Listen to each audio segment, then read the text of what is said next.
Welcome to the Braincrafts podcast. I'm your host, Chelsea Myers, and today we're going to be getting into some different content, some of the things that I've been working on with some of my clients, and it's come up for the fourth time recently and prompted me to really put some thought into this topic. And I'm going to break this up into several episodes, probably, I don't know, 2 or 3 episodes to give a really good foundation and some tools to self-reflect, to think about where you're at with this topic and what you want to do with it. But there is a wide range of opinion, of tolerance, of perspective on the topic of pornography. And when it comes to pornography, I don't feel that it's something that is discussed often enough.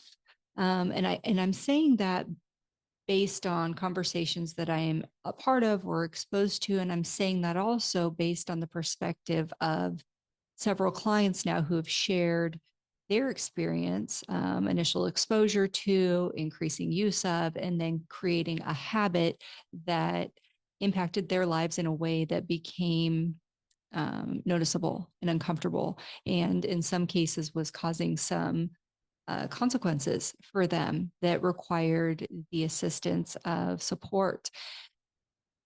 Now, I will say, when it comes to any sort of habit or pattern or addiction, I believe in a multi-layered, very diverse approach to supporting the individual going through that process, because there are a lot of things that happen from the time that somebody starts to question whether or not they have a problem with something or have a habit that they want to rein in, all the way through getting the level of support that they need and doing the types of inner work that they need to do to create a lasting change. And I'm speaking from experience here. I have a lot of experience in the recovery world. I've been exposed to now 25 years of different programs, philosophies, techniques, and structures for going about identifying things and beginning to work on things, and what is a habit versus an addiction. And I've spoken on the panels at various rehab centers. I have volunteered at different places. I've worked with individuals and groups. And so I'm coming to you with a wide variety of exposure to the different modalities available, to the different types of therapy available, to the different programs that are out there. And I will say, I don't think there's anything that I teach or any philosophy that I have that directly conflicts with anything. And so as far as integrating in a multi-layered approach, my opinions about things, my techniques, my perspectives and approaches are going to probably nicely integrate with whatever other program or book or method you may be interested in using. Now, I may from time to time say things that you're like, oh, I've never heard that before. I've never thought about it that way, or that is different than the program that I'm teaching. And then at that point, this is such a personal recovery, is such a personal process, regardless of the habit, pattern, or addiction that you're dealing with. It could be food related, it could be technology related, it could be addiction to anger, it could be an addiction to pornography, it could be drugs and alcohol, whatever the thing or things are for you. It's a very personal situation. And so you're going to need a very personal and tailored approach to solving for it. So today, I first want to just talk about recognizing patterns, because that's going to be a clue for us when we have a pattern of doing something or we notice a propensity to be drawn to something. Those are things we want to become aware of, not because everything's going to develop into a pattern, not because you're going to have some catastrophic series of events take place if you don't rein that pattern in, but because you want to be aware of yourself. It's the awareness that we really want to hone in on here. So for me, I'll give an example. I've done a lot of study and a lot of work and made a lot of progress in the area of my physical health. That has everything to do with, or everything from the way that I exercise, the way that I eat, the way that I sleep, the way that I prepare for sleep, the way that I wake up in the morning, the activities I engage in during the day, the activities that I opt not to engage in. All of these things are components of the way I care for my physical body. And when it comes to the foods that I eat, I'm very particular about the way that they're cooked, the things that I'll eat, the things that I won't eat, the nutrient quality of the foods that I choose. And I have noticed there are a couple certain foods that, by everything that I can see and research and experience in my body when I eat those foods, they're healthy food options for me. Okay. There's nothing bad necessarily about them, except for the fact that I notice that if I choose to eat that food item, I'm really, really drawn to that food item. I want more of it than I would typically want of something else. And so it's just something for me to be aware of. Does it mean that I never eat it? No. Does it mean that I think there's something wrong with it? No. Does it mean that I think there's something bad about it? No. It means that I notice that for some reason, I am more drawn to eating more than I need to of those food items. So I catalog that and I watch and I see, is there any other physical symptom? Do I experience any withdrawal, emotional or physical, if I don't have it? Do I notice any um, underlying desire to engage in this food, like buy this food more often than I'm buying other foods? Okay, these are things I want to ask myself. And so when it comes to something like pornography, if you think you may have a problem or a habit forming, those are the same types of questions that you want to ask yourself. Are you noticing that you're doing it more? Are you noticing that you have some sort of withdrawal, emotional, like you get irritable, maybe you get frustrated, maybe you're feeling really sneaky, those types of things? Are you noticing some sort of emotional impact from your use of pornography? Are you noticing any restlessness, or like you get fidgety, anything physical that you can tie to that experience for you? Those are things for you to recognize and notice. And then the other thing is frequency. Are you increasing in frequency, or are you increasing in or otherwise escalating the types of pornographic materials that you're accessing?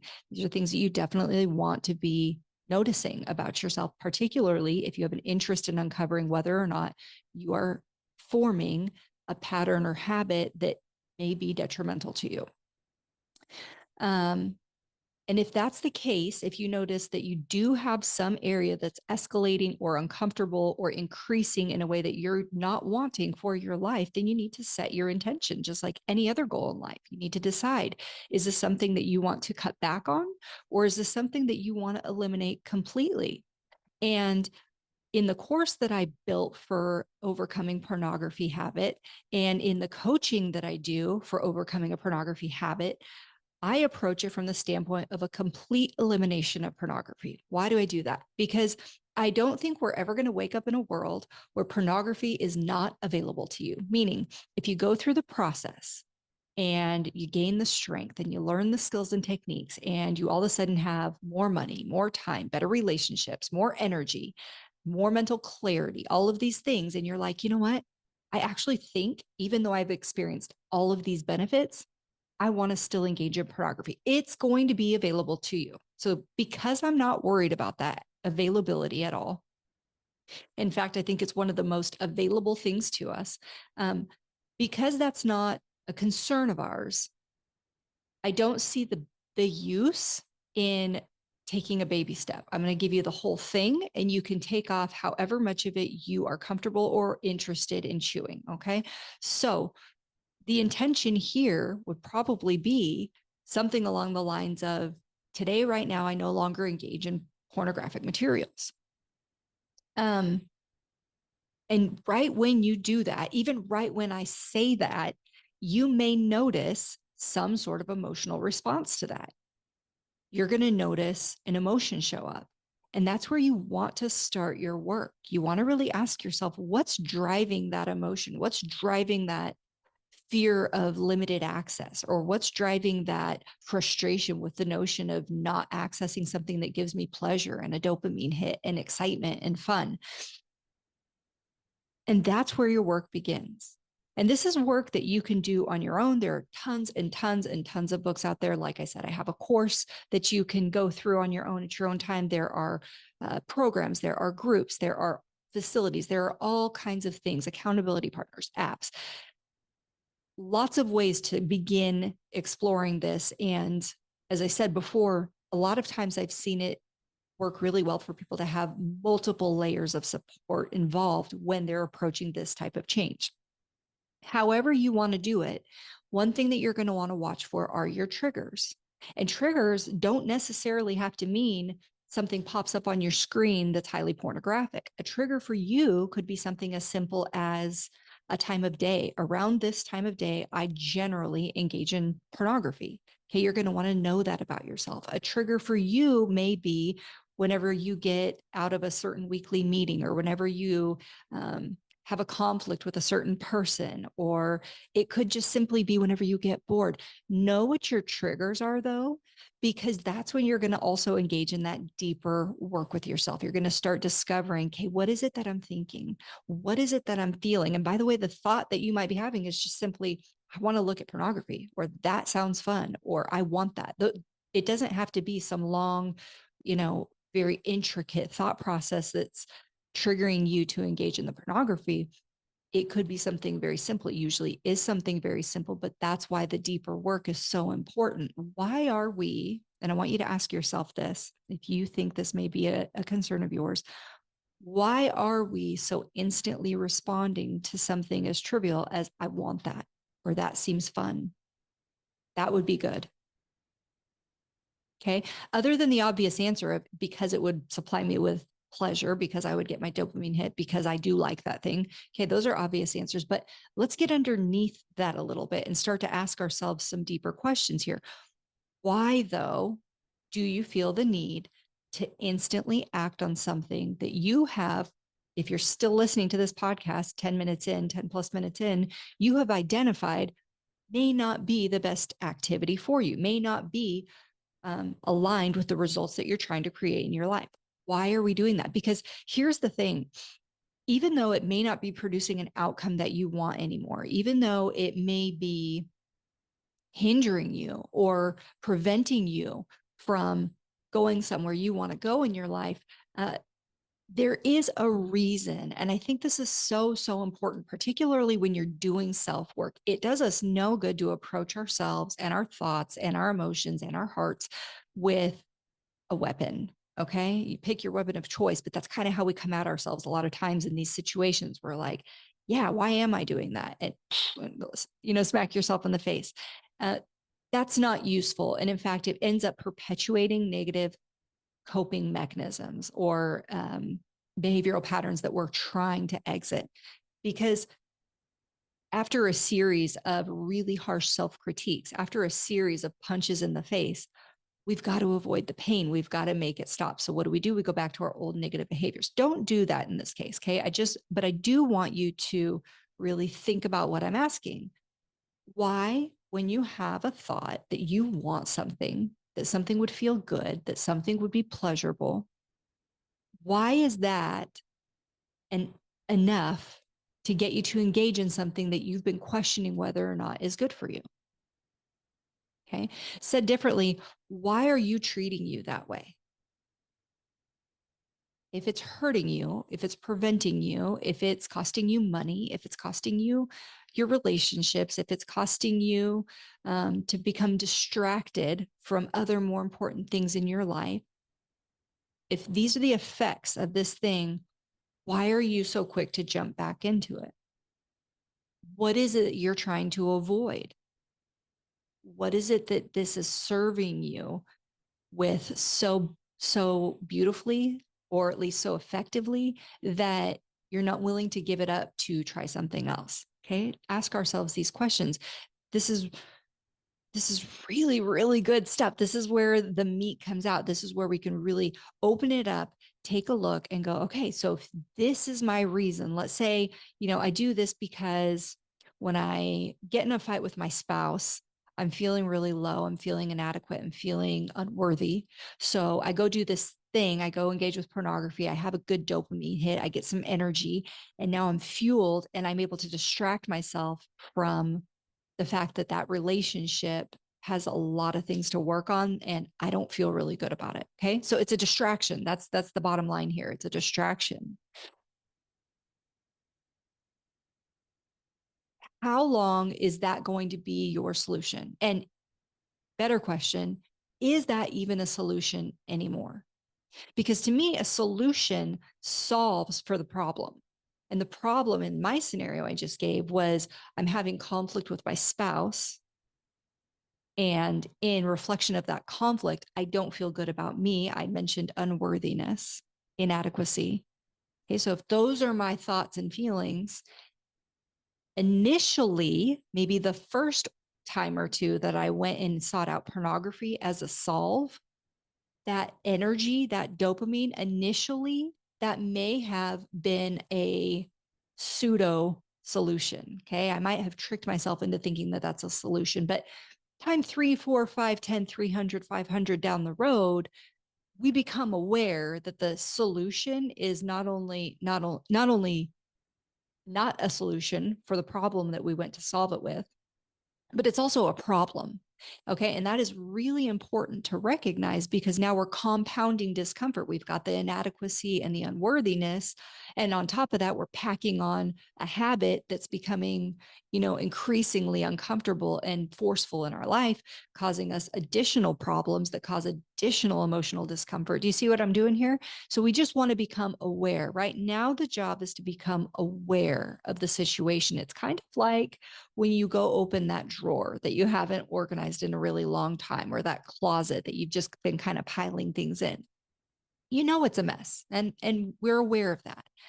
But in order to be able to have an organized system exist in that drawer or in that closet or in this area of your life, the first thing you've got to do is open the door. You've got to, or open the drawer, or open your heart and figure out what is really going on in my head and my heart here.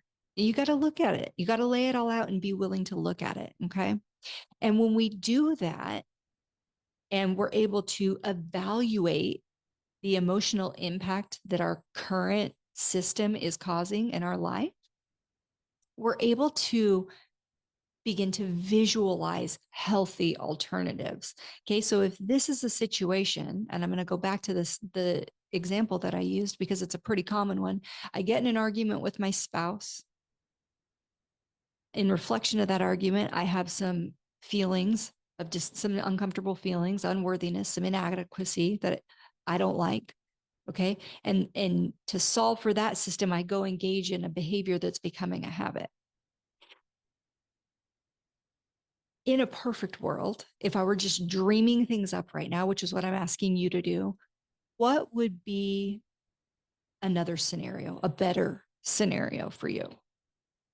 I'm going to suggest that for me, a better scenario, something I'd rather engage in, would be, well, it would be that there's no argument with my spouse, right? But that's probably not going to happen. So I have an argument with my spouse. Maybe it's a better argument, a richer argument where concerns are being shared, discussions are being had, and solutions are being found right there in the moment. That would be beautiful. Okay. And let's say that's not the case. How do I want to be? How do I want to be when things actually just don't pan out in a conversation with somebody that I love and care about and have a very vested interest in working things out with? Well, if I'm visualizing and I'm just playing with my imagination here, then I would be calm and I'd be at peace, recognizing that that person on the other end is also on a very personal journey of his or her own, that What they say or do or think doesn't have to mean anything about me. That's kind of up to me, what I choose to perceive about that. And that regardless of how things end up now at the closure of that conversation or in the future, as an impact of that conversation, I actually have the choice and the complete ability to be very okay, not just tough stuff okay, I'm gonna have a thick skin about this. No, like very okay, confident, calm, at peace with the way that things worked out, whether they were what I hoped for or not, whether we see eye to eye or not. Those are options available to me. And I'm not saying that it's easy. I'm not saying it doesn't take a significant amount of work. I'm saying it's an option. So if I'm using my imagination saying, what's perfect world experience, particularly one that's better and different than the current program we're running that I'm identifying I have an issue with, that's probably where I would go with that. And you can use your imagination. Just think, what are my triggers? What am I solving for? What is my real reason? Because I have a legitimate reason. What is my reason? So ask yourself, what is your reason for the things that you've been doing? And what would better picture be? What would perfect picture be? Perfect world experience. How would the situation be? Okay, now let's back it up just a little bit. Let's say you don't get perfect world because we can't control the people. Other people, other things, chips fall how they may. Perfect world for you. How will you be in that environment, regardless of what it is? What would be amazing for you? Okay. And I just really want you to start developing your imagination around it. I want you to see your posture. I want you to hear your tone of voice, see the expression on your face as you're hearing the person say the things you really wish they weren't saying, or you were hoping we're going to be different. But see yourself in that new composure. See yourself in that new posture of handling things. And like I said, not from a forceful position, but because you actually have a vessel that's completely peaceful and accepting and able to be in that situation, whatever it may be. Okay. Just start playing with that imagination. And the reason that we're doing this is because we want to break away, or at least start to wiggle a little bit away from the pattern that we're currently in, which is one of feeling discomfort or noticing a trigger and reacting. Okay. We want to wiggle in just a little long enough, or provide ourselves just enough meat to chew on that's different than what is currently not working for us. And if you can do that, and if you can just play with this idea over the next couple of days, I promise you, you're going to have some insights. You're going to have some special information given to you. You're going to have an aha moment. Something is going to click where you're going to realize you don't actually have to be a respondent to all of the triggers. That's totally up to you. You don't actually have to continue doing a pattern just because it's been the way you've been doing things. And I already said this before, but as you're doing this and as you're uncovering, your reasons for doing things, in my scenario that I offered, I said there was a feeling of unworthiness or inadequacy. Okay, those are really uncomfortable emotions. People don't like to have them, and they like even less to share them, even with themselves when they're having them. So I want to encourage you, as you're going throughout this process and you're reflecting on your behaviors and deciding whether or not there's a pattern here, whether or not the pattern's turned into a habit, and whether or not the habit itself is escalating, to practice a lot of self-compassion, to recognize that processes require patience, and that growth is best nurtured in an environment that's kind and safe. And you are going to be the loudest voice you'll ever hear, the one you can never get away from, and the strongest contributor to the level of psychological safety that you experience. And so, approaching yourself with love, approaching yourself with tenderness, and as you're uncovering those triggers or those preceding thoughts and feelings, as you're recognizing what you've been creating up to this point, if you will just be a little more loving than you usually are, a little more accepting, a little more tender towards yourself, I promise you that you're going to find pathways to support the type of growth or change that you want. And it's going to be an excellent foundation for taking the next right step and the next right step after that. And for you, this process is going to be totally individual. Just like for me, my processes are individual, just like everybody's processes are individual. There will be paths that you can follow that are tried and true and proven to have great success. Um, but the more personal that you can make it, the more tailored of an approach that you can have based on your willingness to be honest with yourself, open and gentle as you uncover things, the more successful you will be and the more permanent the results you create will become. I appreciate you joining me for today's episode. Be sure to rate, review, and subscribe to the show, and visit dentallife.coach for access to additional coaching tools, as well as more episodes to help you create the dental life you truly desire.